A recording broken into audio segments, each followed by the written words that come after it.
amigos, tudo bem? Hoje nós vamos fazer um programa que tem mais ou menos uma relação com 2 ou 3 programas atrás. A gente vai falar da inteligência na era da complexidade. É uma análise a partir de Edgar Morin, mas não apenas dele, e outras perspectivas contemporâneas. Olha bem, nós temos um desafio da complexidade e uma necessidade de uma nova inteligência. Por quê? O mundo está muito complexo, tem muitas coisas acontecendo. As sociedades cresceram muito, nós crescemos muito tecnologicamente, existem muitos estudos, tudo foi muito amplificado, tudo foi muito, vamos dizer assim, porque a nossa sociedade ficou muito grande, nós produzimos muita coisa e muita modificação, as coisas ficaram complexas. E a forma de educar o homem para entender essa realidade precisa de ser modificada. E tem alguns autores, falando de inteligência, que estão analisando essas inteligências. E nós vamos falar desses autores aqui, das suas contribuições. Além disso, existe a inteligência programada, a inteligência artificial, que eles chamam de generativa, que também tem uma forma de produzir raciocínios e trazer textos com coerência, e nós temos uma interface com isso. Tudo isso tem que ser avaliado na forma como nós estamos nos comportando, recebendo essas informações e trabalhando a nossa maneira de reagir a isso e levar as nossas vidas. O Edgar Morin é um dos autores que fala de uma integração dessas inteligências e uma análise de como deverão ser os currículos das escolas e a forma como nós, seres humanos, vamos abordar o mundo daqui para frente sem fazer uso de uma inteligência cega, sem simplificações inadequadas que vão acabar mostrando para a gente apenas uma pequeníssima parte da realidade. A realidade hoje é muito complexa. Talvez ela já venha sendo há muitos anos, mas hoje a gente está se dando conta do que foi criado com o nosso desenvolvimento, e parece que a nossa educação e o nosso desenvolvimento mental das populações de uma maneira geral estão partindo para simplificações inadequadas. Eu vou ler o texto porque o texto ele é bastante explicativo e ele é um pouco extenso. E eu quero ver se não fico toda a vida falando aí. Eu vou tentar fazer um resumo, porque são muitas páginas.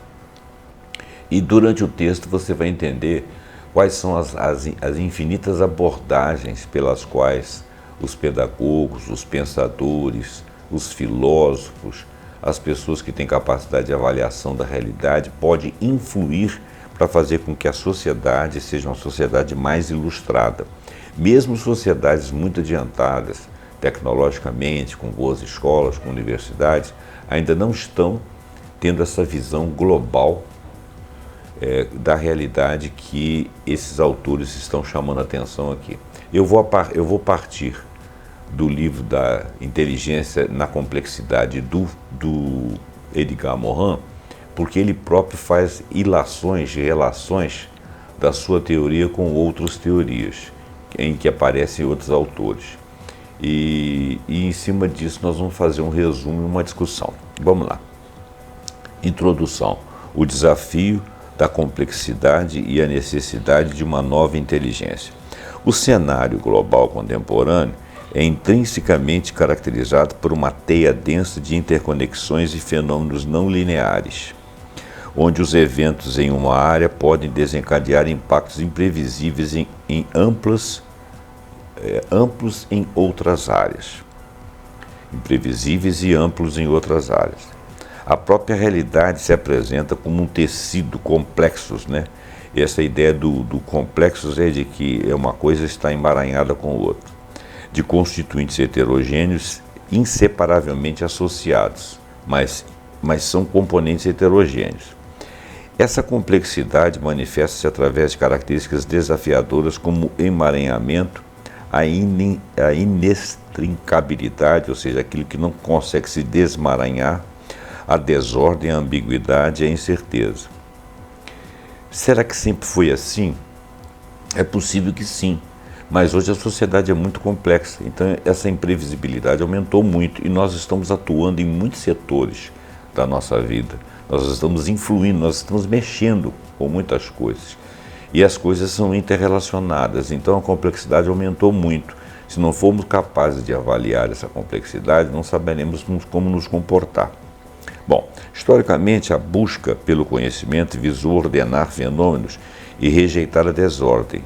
Mas Edgar Morin, um dos pensadores mais influentes sobre esse tema, argumenta que essa obsessão pela simplificação nos deixou cegos para a complexidade inerente do real.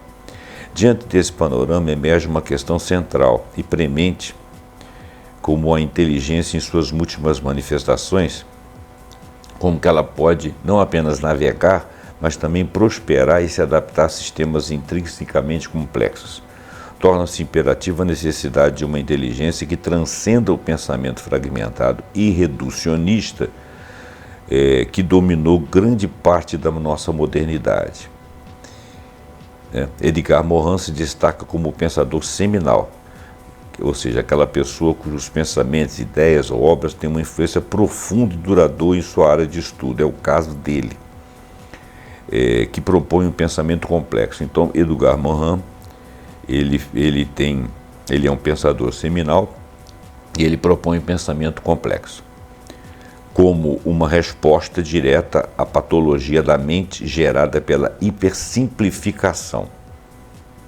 Nós estamos padecendo da hipersimplificação, talvez porque o ser humano mediano entenda bem as coisas de maneira mais simplificada e aparecem sempre os simplificadores, aqueles que se acham pragmáticos e que reduzem a uma enormidade de coisas a pedaços mal interconectados que não definem a realidade complexa. E com isso nós ficamos com respostas erradas às questões de nossa época, por causa dessa hipersimplificação. Sua vasta obra é fundamental para reformar o modo como concebemos o conhecimento e, por extensão, a própria inteligência. O Edgar Morin fala muito de a gente ter uma nova pedagogia, a interligação dos saberes. E é mais ou menos nessa linha que nós estamos estudando aqui, a inteligência na complexidade. Morin identifica a inteligência cega. Como que seria isso? A inteligência cega ela é uma patologia do conhecimento, que ao isolar objetos de seu ambiente, destrói o conjunto de totalidades, tornando-se incapaz de conceber o vínculo inseparável entre observador e observado, ou a ideia do uno e do múltiplo. Só para dar uma ideia disso aí, um exemplo que me vem à cabeça, que não é exatamente o que ele está falando, mas ilustra um pouco, é quando você, por exemplo, vai num médico, ele trata da sua parte hepática. Então, ele conversa com você, e não por culpa dele, mas pela formação dele, ele conversa com você especificamente sobre o seu órgão, o órgão que está ali em tese doente. Claro que ele tem noção de que outras coisas influem, que pode adoecer o órgão, e ele não vai tratar do órgão especificamente. Mas tem outras coisas interligadas ali, a sua relação, as coisas que você fala, a sua maneira de ser, os seus antecedentes. Por isso que eles falam muito de médico de família, porque já conhece seus antecedentes, e você não tem tempo de se expor. Então, ele, por exemplo, vamos dizer assim, você anda irritado e tal, você está comendo mal e tal, então toma esse remédio e você vai embora. Quer dizer, ali não houve um tratamento, ali é uma solução simplificada.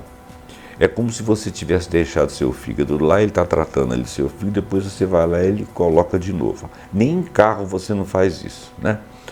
A peça, em alguns momentos quando você vai consertar o carro, o camarada vira e fala assim, ó, essa conjunto de peças que estão ligadas nessa peça aqui, também estão envelhecidas. Se você trocar essa aqui, porque ela vai funcionar muito, muito fortemente, porque ela está nova, ela vai acabar levando as outras junto com ela e vai pifar também. Então temos que ver que tem mais coisa para fazer aqui. Quer dizer, existe um conjunto de trabalho ali. Não é só aquela peça. Às vezes é só aquela peça. Às vezes é só quando você comeu uma comida ruim, está passando mal e pronto. Mas às vezes existem todo um complexo de coisas. Então é o que ele está falando aqui. Não dá para você destruir o conjunto e as totalidades, né? Existem vínculos inseparáveis entre coisas que são objetivas e coisas que são subjetivas, né? Sem contar que muitas vezes o observador interfere com a coisa observada também. E então existe um vínculo inseparável entre observador e observado. O que significa isso? Significa que o observador ele pode ter uma ideologia ou uma ideia, e todo mundo tem ideia das coisas, daquilo que ele está observando. E isso aí costuma dar a ele, em relação a ele mesmo, um privilégio de opinião a respeito da conduta daquilo, ou a conduta que ele deva tomar.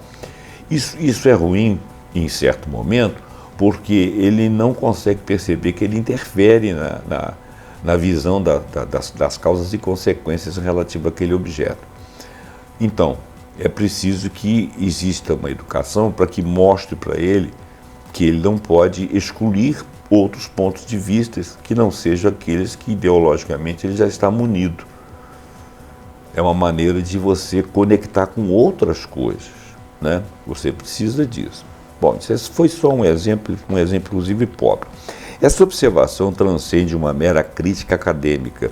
Ela aponta para uma falha sistêmica na forma como as sociedades modernas, impulsionadas pelo desenvolvimento científico e tecnológico, processam informações e tomam decisões.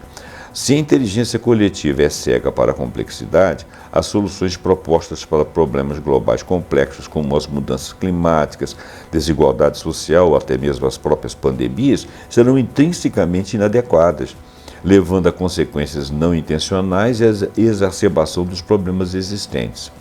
Isso sugere uma relação direta entre um paradigma epistemológico.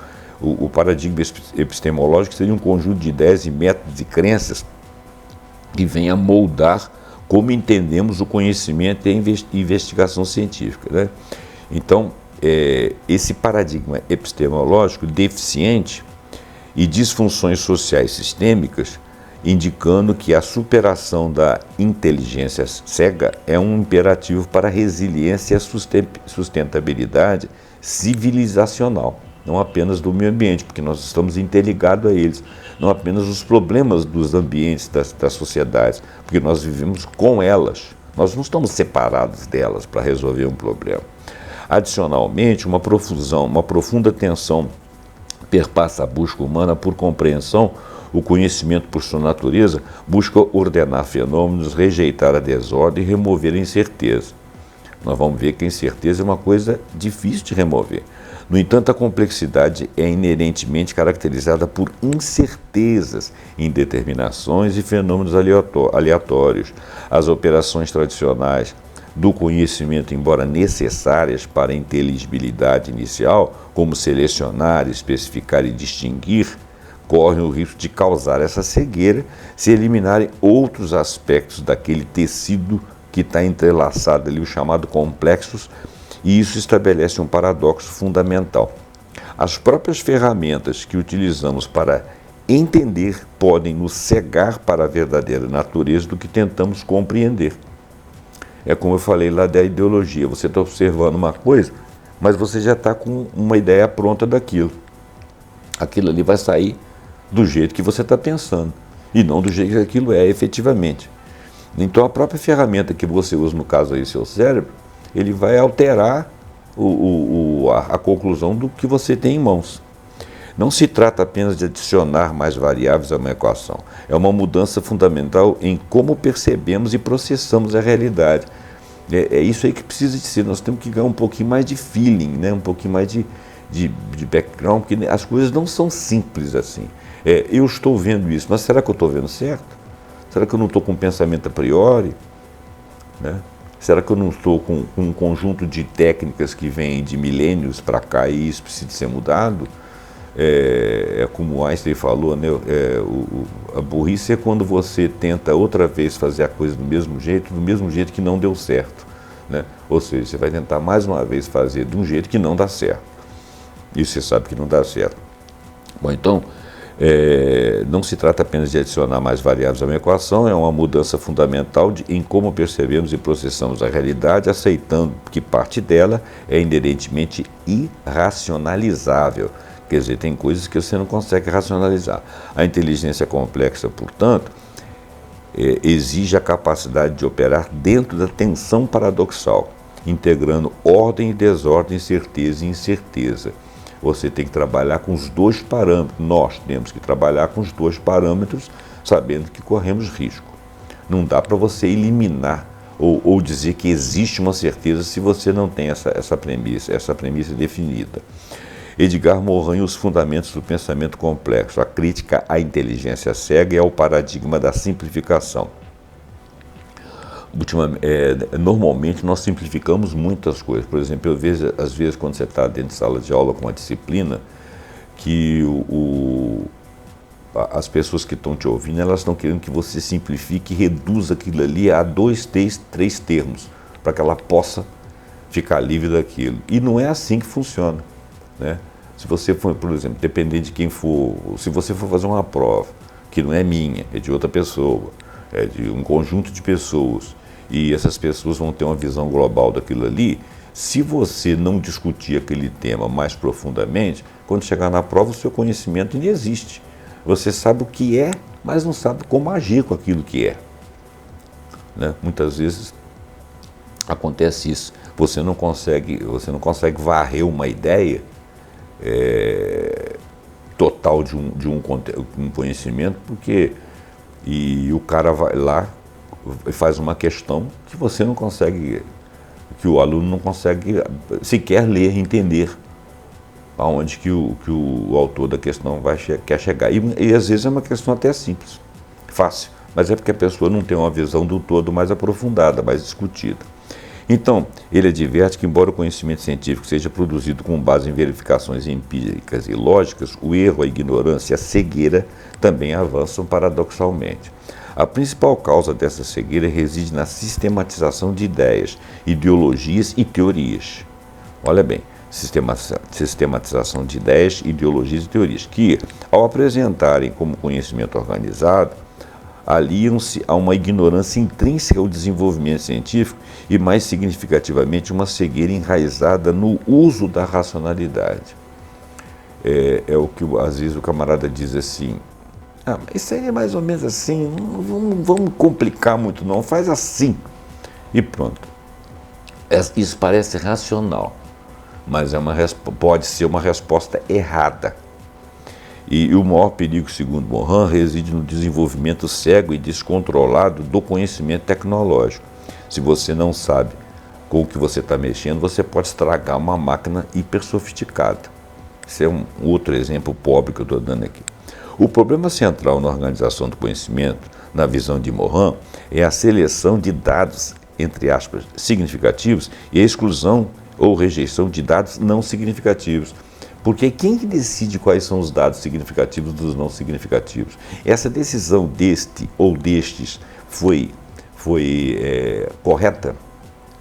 Ela foi, vamos dizer assim, profunda? Ela foi bem avaliada, né? Essa seleção de dados significativos, exclusão ou rejeição de dados não significativos pode te tirar uma parte da visão da realidade.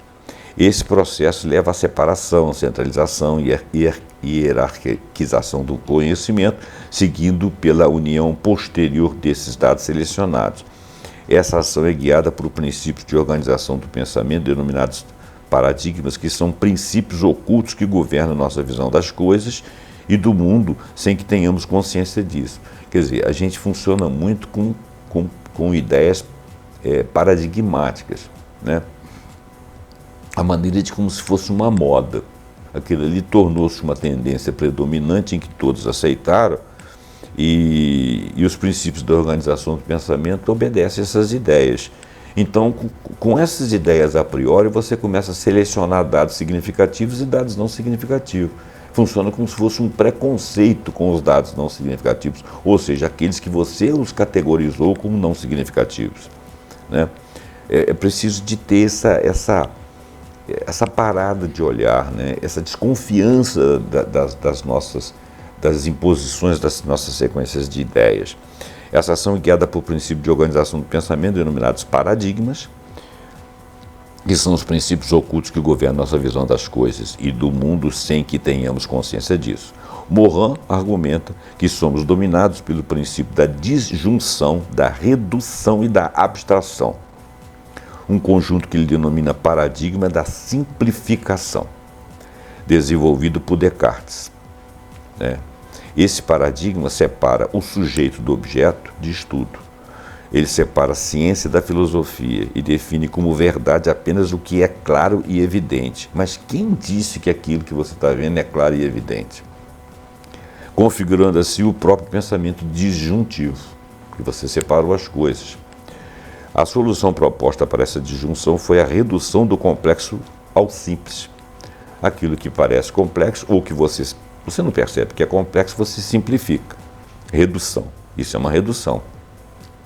Essa simplificação para Morin conduz à patologia do conhecimento, ou à inteligência cega, quer dizer, o mau uso da sua inteligência, e que destrói conjuntos e totalidades, e isola todos os seus objetos do seu ambiente. Você vê em políticas públicas, se você tiver um raciocínio canhestro como esse aqui, você exclui uma porção de ideias boas e exclui uma porção de pessoas. Não se consegue conceber o vínculo inseparável entre o observador e a coisa observada.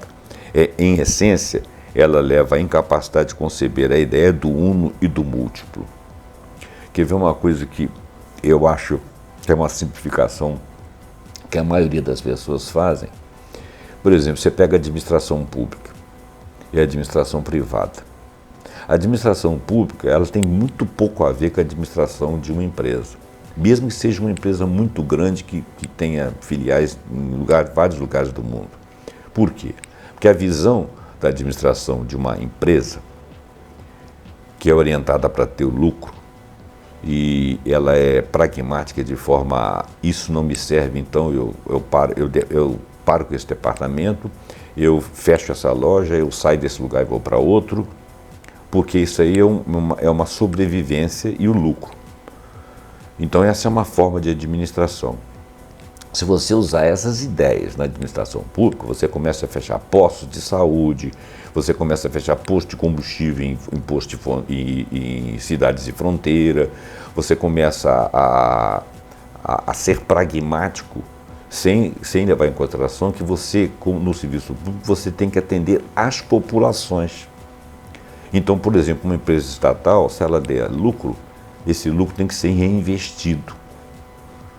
E esse lucro não pode vir pragmaticamente do fechamento de uma concessionária, do fechamento de uma loja, de um posto ou de demissão de pessoas, porque isso aí é um pragmatismo privado. O pragmatismo, ou seja, você chegar aos seus objetivos no público, é atender o público. Isso é pragmático com o público. E para ser pragmático do público, você pode, por exemplo, ter 10 lojas. 7 são eficientes e 3 são ineficientes, mas essas lojas ineficientes estão prestando serviço à população que paga por elas. Então você pode fazer um rateio entre as que são eficientes e as que não são em termos de sobra de dinheiro. São concepções diferentes. Quando você olha para um cara e fala, esse cara é um bom administrador, ele tem uma empresa grande, vamos colocar ele no serviço público porque a empresa privada é eficiente, você está sendo estúpido. Porque o pragmatismo exigido ali é atender a demanda.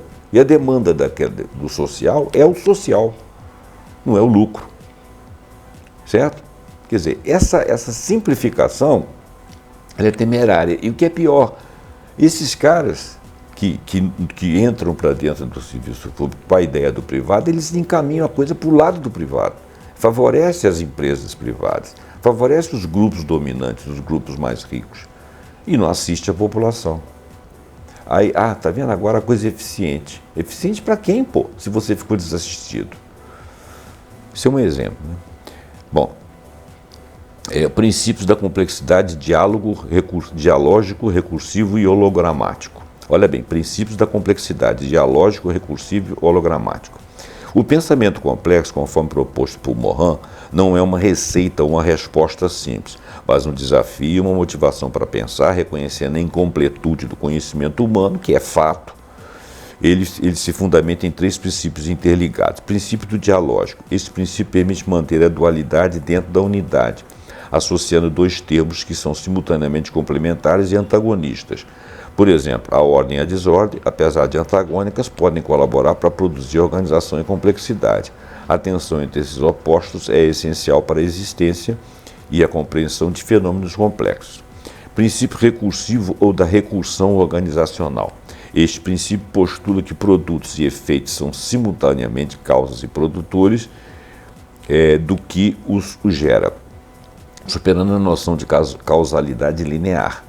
Um exemplo clássico é a relação entre o indivíduo e a sociedade. Os indivíduos produzem a sociedade através de suas interações entre si, mas a sociedade, por sua vez, também produz a humanidade desses indivíduos, ao lhes transmitir cultura e linguagem. Em essência, indivíduos produzem sociedade, sociedade produz indivíduos. Isso parece lógico, mas tem que ser avaliado. Se você não fizer esse raciocínio, você não entende isso. Isso é um bom exemplo. Princípio hologramático. Inspirado no holograma, onde cada ponto contém quase a totalidade da informação do objeto, esse princípio sugere que não apenas a parte está no todo, mas o todo também está presente em cada parte. Por exemplo, uma célula contém a totalidade de informação genética de todo um organismo, e a cultura de uma sociedade está presente no espírito de cada indivíduo que a compõe. Certo? Bom, conceito de pertinente e a inteligência religadora. Olha, central para o pensamento complexo de Morin são os conceitos de conhecimento pertinente e inteligência religadora. O que é o conhecimento pertinente? É o segundo dos 7 saberes necessários para a educação do futuro, de Morin, que nós inclusive já fizemos um vídeo sobre isso. Ele aborda o desafio de discernir problemas-chave, informações e conceitos mestres em meio ao vasto volume de dados disponíveis no mundo globalizado. Para que o conhecimento seja pertinente, ele deve ser capaz de contextualizar informações, recompor o todo para entender as partes, abraçar a multidimensionalidade da realidade e do ser humano, que é simultaneamente biológico, psíquico, social e afetivo. O ser humano, ele é simultaneamente biológico, psíquico, social e afetivo, né? Dessa forma, o mundo abrange dimensões históricas, econômicas, sociológicas e religiosas. Nós não podemos olhar o homem apenas como biológico. E mesmo que o camarada trabalhe na parte biológica do ser humano, ele não pode esquecer que existe um ambiente psíquico, social e afetivo que vão influir sobre esse biológico, certo? E é claro que o biológico também vai influir no psiquismo, e vai influir no social, e vai influir no afetivo.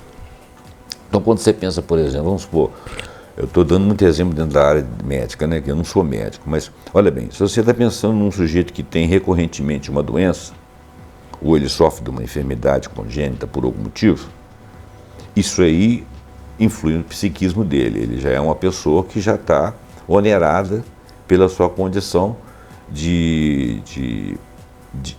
da doença que é contumaz e uma doença que o faz ter que se olhar todo o tempo e ter um tratamento especial.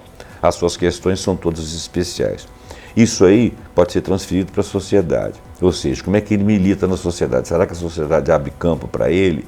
Como é que ele se sente no corpo da sociedade, né? E como é que ele faz as relações de afetividade? Então, o biológico está ligado ao psíquico, está ligado ao social, está ligado ao afetivo. Esse é um exemplo pobre que eu estou dando. Da mesma forma, o mundo abrange dimensões históricas, econômicas, sociológicas e religiosas. Isso é uma outra coisa que deve-se...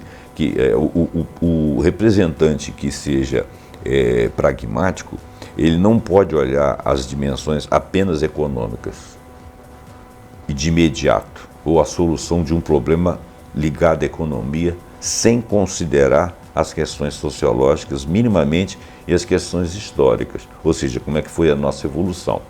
O Brasil, por exemplo, é um país recente, é um país que tem uma elite toma o Estado para ela, que prevalece sobre as questões sociais, né, porque talvez seja um país ainda muito recente, não conseguiu crescer e se emancipar. E então, essa questão histórica, ela influi nas questões econômicas, né? E, por conseguinte, nas questões sociológicas. Eu não vou dizer religiosas aqui, porque a religião, nesse caso aí, ela só entra até às vezes como dado político, não como dado espiritualista. Mas o exemplo é pobre, mas ele dá uma ideia. Inteligência religadora. Embora o termo exato, inteligência religadora, não seja explicitamente definido em todos os materiais da pesquisa, o conceito de religação de saberes interdisciplinares, e essa é a ideia, é central ao pensamento complexo. Ele implica a capacidade de mover, combinar e articular conhecimentos compartimentados em diversas áreas, sem perder a essência e a particularidade de cada fenômeno.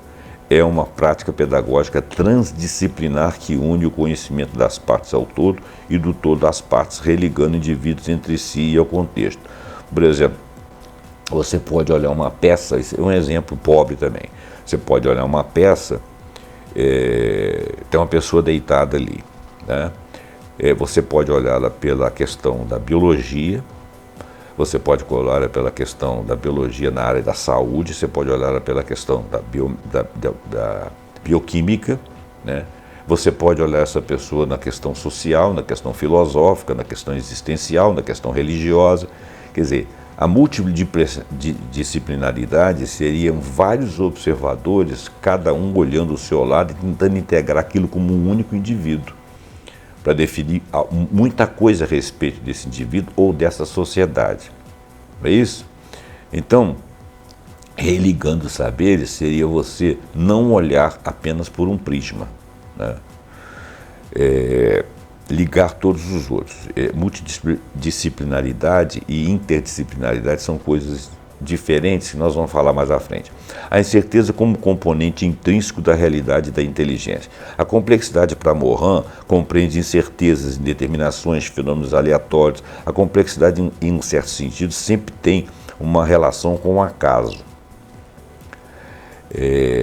Isso significa que a inteligência complexa deve confrontar um grau de incerteza, tanto aquele que provém dos limites da compreensão humana, quanto aquele inerente aos próprios fenômenos. O pensamento complexo integra a relação sujeito-objeto que o pensamento simplificador desconsidera, trazendo à tona o princípio da incerteza e da autorreferência, o que, por sua vez, fomenta um princípio autocrítico e autorreflexivo que potencializa o potencial epistemológico. Uma frase muito difícil, né? Mas eu acredito que você tenha entendido. Morin distingue cuidadosamente entre razão, racionalidade e racionalização. A razão é o desejo por uma visão coerente dos fenômenos, das coisas e do universo. A racionalidade é o interjogo incessante, o diálogo entre a mente que cria estruturas lógicas aplicadas ao mundo e ao próprio mundo real. A racionalização, por outro lado, é a tentativa de configurar a realidade dentro de um sistema coerente, descartando qualquer coisa que o contradiga. E a racionalização, às vezes, ela pode ser reducionista. A inteligência complexa, portanto, abraça a racionalidade, dialoga com o irracionalizável e com as incertezas, em vez de tentar eliminá-los. Por isso que a racionalização, às vezes, ela pode ser simplificadora. A afirmação de Morin de que uma reforma de ensino deve conduzir a uma reforma do pensamento uma reforma do pensamento deve conduzir a uma reforma do ensino. É aquela questão do ir e voltar lá do indivíduo gera a sociedade gera o indivíduo. Porque se você faz a reforma do pensamento, você consegue pensar uma reforma do ensino. E se você faz uma reforma do ensino, você continua no movimento de reformar o pensamento. Quer dizer, é uma sinergia, quer dizer, não é uma sinergia, é uma retroalimentação. Isso estabelece uma relação recursiva e simbiótica entre a educação e o progresso societal. Se o sistema educacional atual perpetua a fragmentação e a hiperespecialização, ou seja, tudo é estudado em partes e você é especialista em cada um é especialista numa parte, e a sua capacidade de enfrentar desafios globais depende de uma mudança epistemológica fundamental, ou seja, uma mudança da forma como você estuda o conhecimento. na forma como concebemos e transmitimos o conhecimento. Isso implica que a reforma educacional não é meramente uma questão pedagógica, ou uma escolha, ou uma boa vontade, ou uma moda, ou uma tendência, mas é um imperativo civilizacional urgente para capacitar os indivíduos a pensar e agir de forma complexa em um mundo que está ficando cada vez mais complexo, porque ele está cada vez mais interconectado e, o que é pior, incerto. Então é necessário que você faça reformas. Morin também aponta para campos como hominização, a astrofísica, a cibernética, a ecologia como ciências polivalentes, que por sua própria natureza religam saberes, né?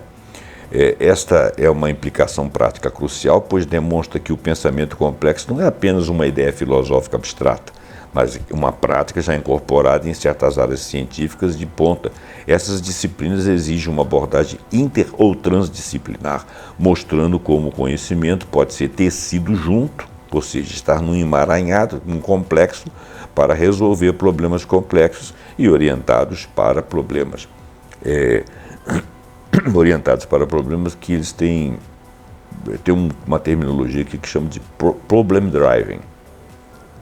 Isso não interessa muito.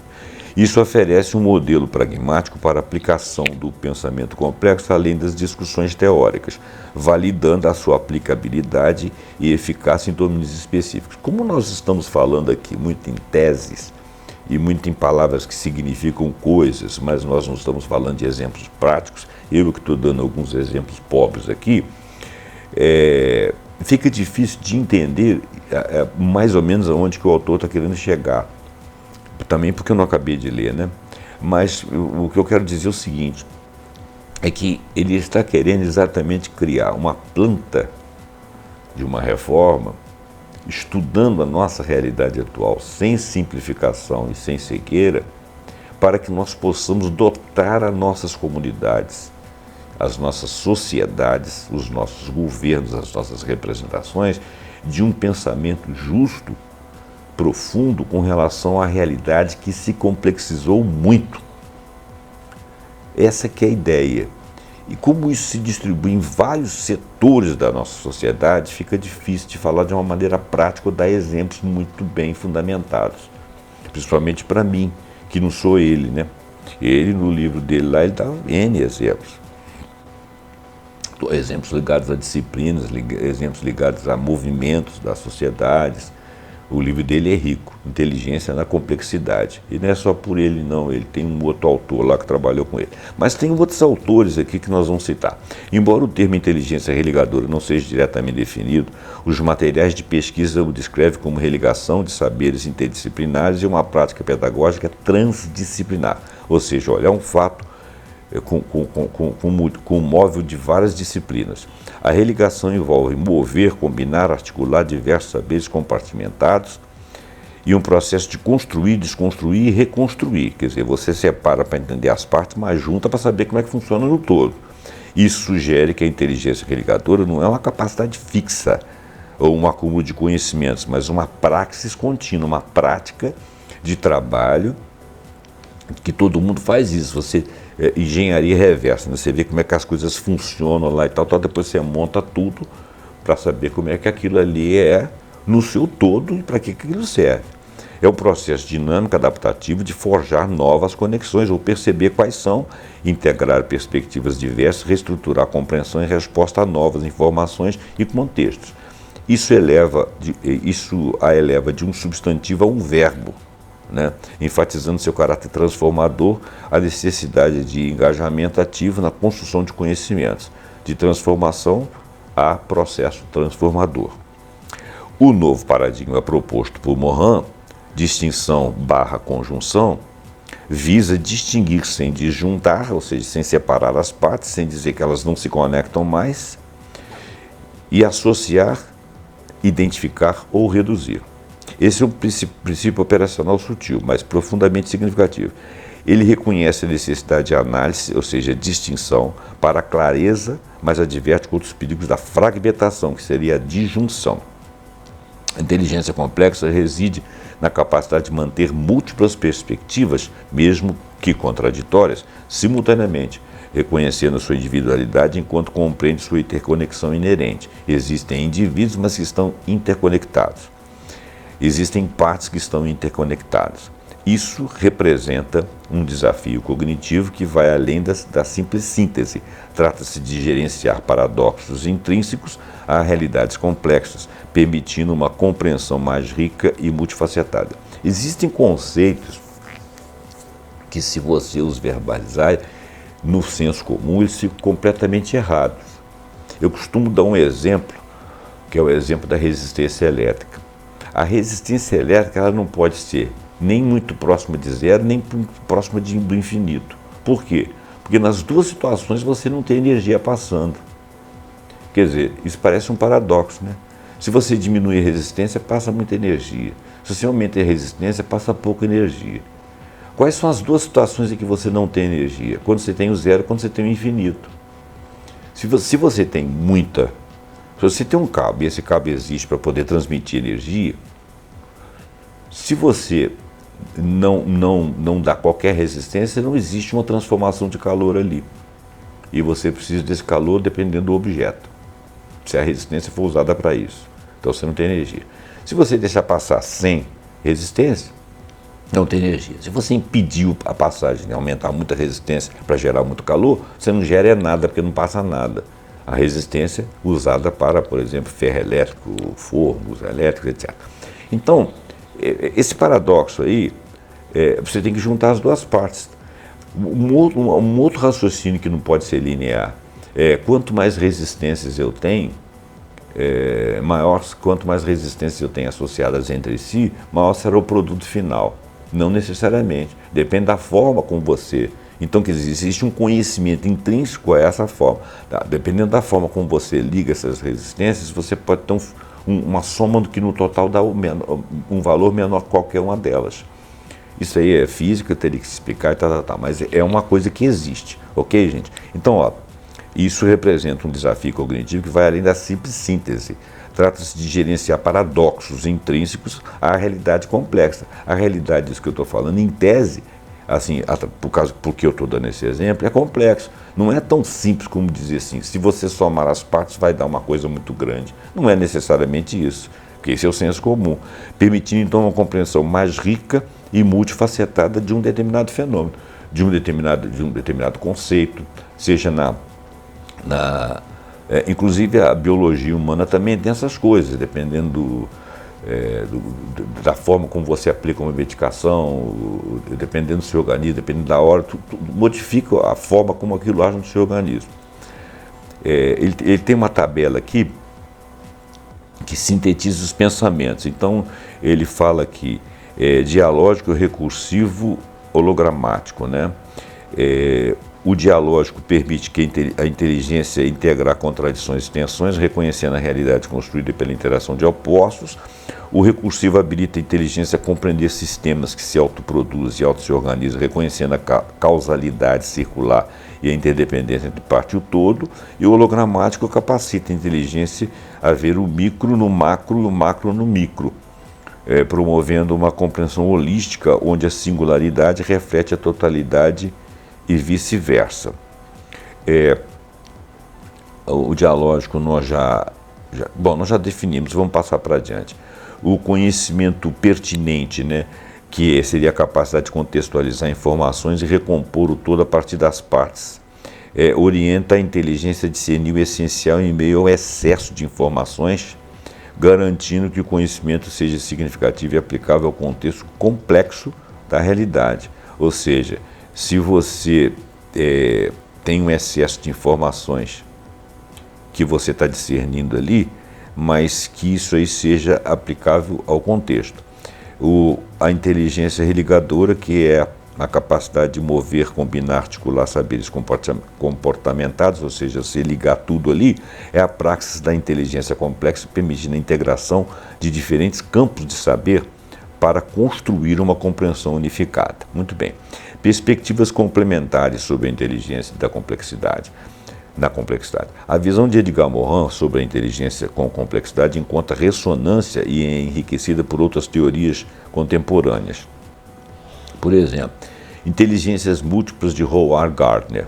O Gardner, em suas teorias de inteligência múltiplas, ele desafia a visão psicométrica tradicional da inteligência, aquela que mede através do QI, que é psicométrica, é uma medida, vamos chamar de métrica, né? Que se concentra predominantemente em habilidades linguísticas e lógico-matemáticas. É frequentemente a medida por teste de QI, e Gardner propõe que a inteligência humana não é uma entidade singular e fixa, mas é composta por 8 ou mais tipos de inteligência relativamente independentes: linguística, lógico-matemática, espacial, musical, corporal, sinestésica, naturalista, interpessoal, intrapessoal, e tem umas outras 5 mais que ele falou aí para o futuro.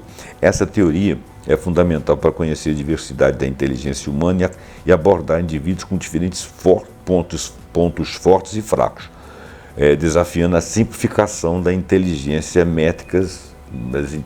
métricas unidimensionais. Ou seja, eu entendo matemática, eu sou inteligente; eu não entendo matemática, eu sou burro; eu falo bem, eu sou inteligente; eu falo mal, eu sou burro. Não tem nada a ver uma coisa com a outra. Não é por aí. Se você pega, por exemplo, já falei sobre isso, você pega, por exemplo, um Ronaldinho Gaúcho aí, se ele não souber falar, o que ele faz de bola já é uma senhora mensagem que ele faz com a bola. É super inteligente. Existem outras pessoas que têm uma inteligência e, no entanto, de repente não sabem matemática, às vezes não tem uma linguagem recursiva, mas são pessoas inteligentes, né? Tem uma serventia incrível. Habilidade de consertar coisas, né? Tem gente que tem uma habilidade de entender os mecanismos assim e sabe consertar. Hoje em dia isso é difícil, porque hoje em dia quase você não consegue abrir as coisas para ver o que tem lá dentro. Então vamos lá. Inteligência triárquica, do Robert Sternberg. O Sternberg, ele é um psicólogo e psicometrista estadunidense, tá? E o Gardner também é um psicólogo. O Robert Sternberg, por sua vez, propõe a teoria triárquica da inteligência. Ela postula 3 tipos distintos de inteligência: analítica, criativa e prática. Olha bem, o Sternberg, ele tem uma visão de um modelo diferente. Isso não exclui a visão de Gardner, nem exclui a visão de Morin, nem exclui a visão do próximo, do Goleman, que nós vamos falar aqui. São formas de acessar o conceito. Então, quando ele fala o Sternberg, quando fala de inteligência, ele fala de analítica, criativa e prática. Várias daquelas inteligências que nós falamos ali do Gardner pode se situar entre as analíticas, criativas e práticas. A inteligência analítica é a capacidade de resolver problemas acadêmicos, avaliar e julgar informações. A inteligência criativa envolve a geração de novas ideias e a habilidade de lidar com tarefas novas e situações desconhecidas. Pessoas que são capazes de consertar coisas, são capazes de dar solução a problemas, encontrar a saída numa via, encontrar um traçado que viabiliza melhor. Às vezes você está no meio de um trânsito com um problema lá, deu uma batida, qualquer coisa, aí tem um cara inteligente que falou: gente, vamos fazer assim, um passo por lá e tal, resolve o problema. Isso é uma forma de inteligência. Tem pessoas que conseguem liderar com essa inteligência, né? A inteligência prática refere-se à capacidade de funcionar com sucesso no ambiente cotidiano, o que inclui adaptar-se, selecionar melhor o ambiente ou moldá-lo para atender às suas próprias necessidades. Tem pessoas que conseguem influir no ambiente, estudá-lo rapidamente, se virem nos 30 com muita rapidez, né? Algumas pessoas muito simples, porque passam por muitas dificuldades, adquirem essa capacidade ou já têm inata e só desenvolvem e dão exemplo para outros. Então, o que tem capacidade de avaliar vai para dentro das academias, né? O que é prático, ele vai para dentro de projetos. O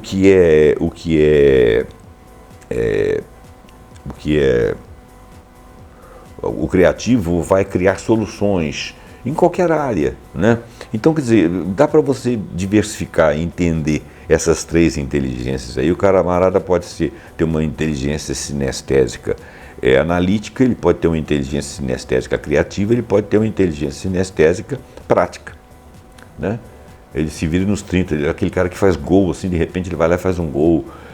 O analista, aquele cara que consegue criar uma jogada na cabeça, ele vai acabar sendo um técnico de futebol, joga bem, vai acabar sendo um técnico. O O criativo é aquele que no momento da solução das coisas consegue criar uma solução diante de uma dificuldade no campo, por exemplo. Então, quer dizer, você pode usar cada uma desses aspectos em qualquer uma das inteligências ditas lá em cima. Muito bem.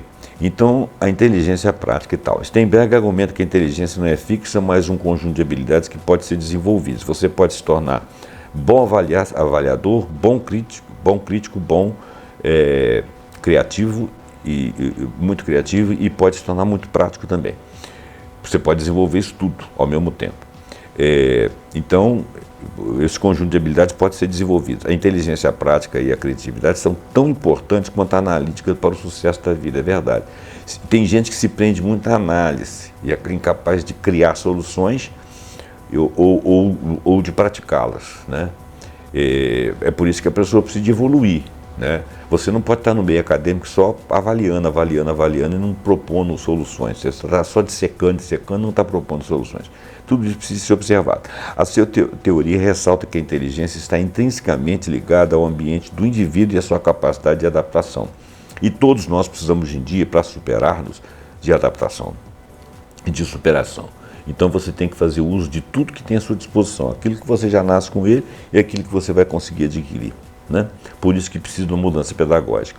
Inteligência emocional de Daniel Goleman, que é um jornalista científico e é psicólogo também, que ele fala da dimensão afetiva e social. O Goleman, ele popularizou o conceito da inteligência emocional, definindo-a como consciência e a gestão de emoções em si mesmo e nos outros.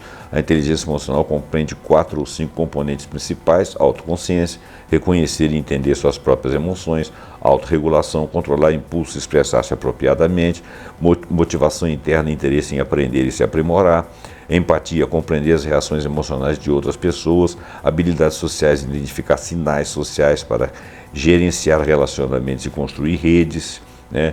Que é uma habilidade social, ela tem muito a ver com chefias, mas ela também tem muito a ver com convivência em trabalho, mesmo que você não seja chefe.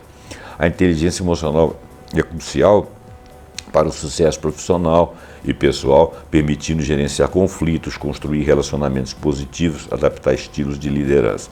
Goleman reconhece a inteligência como um sistema adaptativo complexo que depende fortemente dos relacionamentos interpessoais para o sucesso. A crítica aos testes de QI, que ele também faz, tradicionais, porque simplificam a complexidade cerebral, né, serve como um ponto de partida para Gardner, Sternberg e também para Goleman. Todos eles desafiam a noção de uma medida única e fixa para a inteligência. Engraçado que até hoje as pessoas usam muito essa ideia do QI. Esse cara tem um QI altíssimo. E daí? Que outras coisas ele tem, né? Gardner propõe múltiplas inteligências interdependentes e independentes. Sternberg enfatiza a inteligência prática e criativa, destacando a maleabilidade e a ligação ambiental da inteligência, e o Goleman adiciona as dimensões emocional e social. Essa transição coletiva de um QI monolítico para uma compreensão multifacetada, adaptativa e dependente do contexto da inteligência alinha-se diretamente à crítica que Morin faz à simplificação e à necessidade de multidimensionalidade. Isso sugere que a inteligência com complexidade é inerentemente plural, relacional, não redutível a uma única métrica, e que a verdadeira inteligência reside na orquestração e adaptação dessas diversas facetas. Jean-Louis Moulin, que é um outro filósofo, aliás, esse é um filósofo, em sua discussão sobre a necessidade do pensamento complexo, sugere uma nova reforma na compreensão, que ele chama de inteligência da complexidade, focada na percepção, descrição e imprevisibilidade. O Jean-Louis Moulin, ele escreveu um livro onde o Morin também escreveu. Algumas ideias do livro que Morin professa e fala são dele, vamos dizer assim, de certa forma em associação os dois, né? Bom, ele chama de inteligência da complexidade focada na percepção, descrição e imprevisibilidade. Enquanto Gardner, Sternberg e Goleman detalham tipos de inteligência, a inteligência da complexidade, como conceituada por Lemoine, implicitamente, e implicitamente por Morin, porque eles fizeram, parece que eles têm uma associação de ideias, atua como uma capacidade de meta-nível, que integra essas diversas inteligências, todas mencionadas aí pelos três autores e mais eles, para navegar realidades imprevisíveis e não lineares. Não se trata apenas de possuir diferentes inteligências, mas da capacidade de orquestrá-las, de religá-las, de adaptá-las a ambientes dinâmicos e incertos. Isso implica uma função cognitiva da ordem superior que transcende habilidades individuais e permite uma ação eficaz em sistemas complexos, tornando-se a capacidade de discernir padrões, adaptar estratégias, aprender com incerteza. A inteligência emocional de Goleman destaca a autoconsciência, autorregulação, consciência social e gestão de relacionamentos como componentes cruciais, embora não tradicionalmente consideradas intelectuais. Morin enfatiza que o ser humano é simultaneamente biológico, psicossocial e afetivo, e nós já falamos disso. E esse conhecimento deve ser visto em vários níveis de percepção, incluindo as inter-relações entre sujeito e objeto, e isso sugere que a inteligência eficaz em ambientes complexos não é puramente racional ou lógica. Ela integra profundamente competências emocionais e sociais, reconhecendo que os sistemas humanos são inerentemente socioemocionais. Essa é uma contraposição direta à patologia da razão que Morin critica, onde a racionalização tenta confinar a realidade a um sistema coerente, descartando aquilo que não é irracionalizável. Tem coisa que não é racionalizável, ou seja, então é irracionalizável. A inteligência complexa, portanto, exige uma racionalidade que dialogue com aquilo que é irracional e afetivo, tá? A tabela 2 compara, aqui ele traz uma tabela, ele compara teorias da inteligência, como cada uma contribui. Então, o Howard é a linguística, lógica, matemática, espacial, musical, corporal, sinestésica, natural e interpessoal. O Robert Steiner, analítica, criativa e prática. O Goleman, autoconsciência, autorregulação, motivação interna, empatia e habilidades sociais. Não vou falar mais sobre elas, senão o vídeo vai ficar imenso. Manifestações de inteligência de diversos sistemas complexos, exemplos de aplicações. A inteligência, sob a ótica da complexidade, não se restringe apenas à cognição humana, individual ou a sistemas artificiais projetados. Ela se manifesta de formas diversas e surpreendentes em uma vasta gama de sistemas complexos, tecnológicos, biológicos, sociais, né? E sociais. Eu errei aqui. Bom, muito bem. No próximo programa, nós vamos continuar falando sobre isso e nós vamos entrar no sistema biológicos, de sistemas sociais, nós vamos falar de IA também, dentro da mesma ideia da complexidade.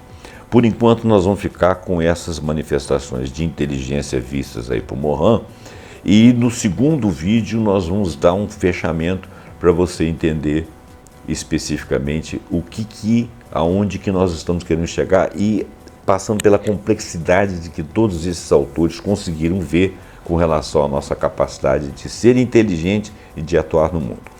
Eu fico por aqui.